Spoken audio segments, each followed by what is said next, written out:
Ախորժակն ուտելուց է բացվում, թուրք-ադրբեջանական տանդեմը բառի ամենաբուն իմաստով տեղեկատվական պատերազմ է սկսել Հայաստանի դեմ։ Դեռ ամիսներ առաջ ակտիվորեն սկսեցին շրջանառել արևմտյան Ադրբեջան տերմինը։ Փուչիկն այնքան մեծացավ, որ այս թեմայով արդեն միջազգային կոնֆերանս են անցկացնում ավագ եղբոր մայրաքաղաքում, Անկարայում։ Վերադարձա արևմտյան Ադրբեջան որպես մարդու իրավունքների գերակայության կարևոր պայման։ Սա այդ կոնֆերանսի գլխավոր մեսիջն է ու անվանումը։ Առաջ է քաշում մտածածին թեզ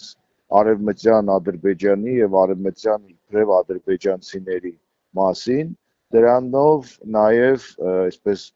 առաջ քաշելով իրենց մյուս թեզը, որ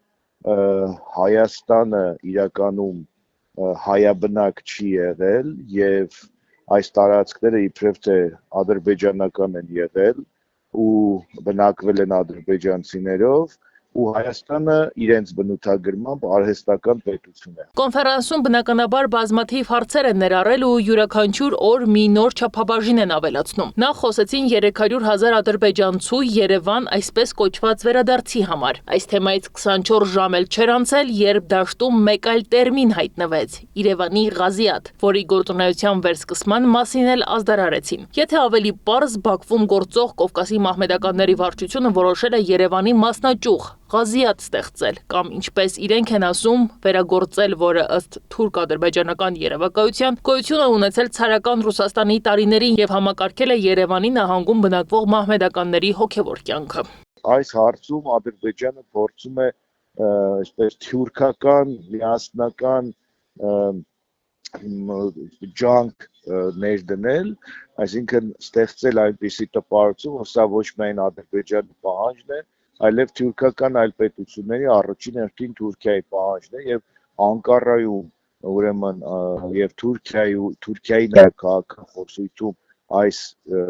թեմայի ակտիվացումը բնական է սպասարկում է այս շահին, որ սա թուրք-ադրբեջանական եւ ընդհանրապես համաթյուրքական պահանջ է։ Ղազիաթը մուֆթիության տարածքային ստորաբաժանում է, որը ղեկավարում է Ղազին եւ անմիջականորեն ենթակա է Գերագույն մուֆթիին։ Ղազիաթը համապատասխանում է քրիստոնեական եկեղեցիներում թեմին։ Խորհրդային տարիներին ղազիաթները տարածված էին մուսուլմաններով բնակեցված շրջաններում։ Ի դեպ, հանդիպման ընթացքում Ղազիների խորհրդի քվեարկությունից հետո նոր Ղազի է նշանակվել՝ Բախտիար Նաջաֆովը։ Սրան փորձում են տալ սիմվոլիկ լեգիտիմություն, այսինքն ինչ որ վարչական միավորներ ստեղծել, ինչ որ ՀԿ-ներ ստեղծել, հիմա այս նոր տերմինով ինչ որ պատասխանատուներ նշանակել, արևմտյան Ադրբեջանի ինչ որ քաղաքացիների ինքնության վկայականներ թողարկել։ Ամբողջը մի մեծ պանթյուրքական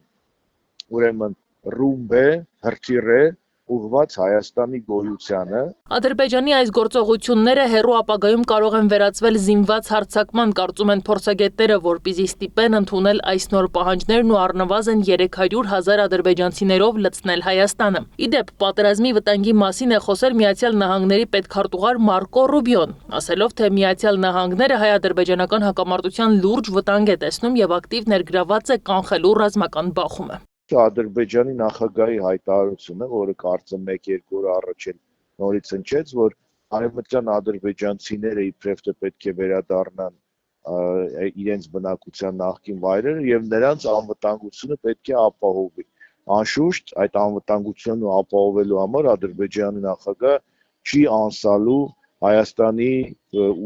ոստիկանության կամ, չգիտեմ, բանակի աջակցությունը, այլ դա նույնպես լեգիտիմ այսպես հիմք է ստեղծելու իբրև թե արևմտյան ադրբեջանցիների անվտանգությունը ապահովելու համար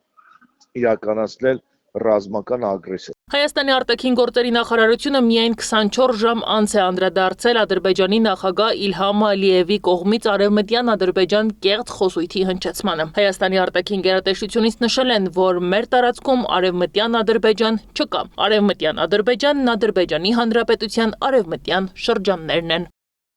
Նանե Հայրապետյան, Գեղամ Ղազարյան, ABC Media։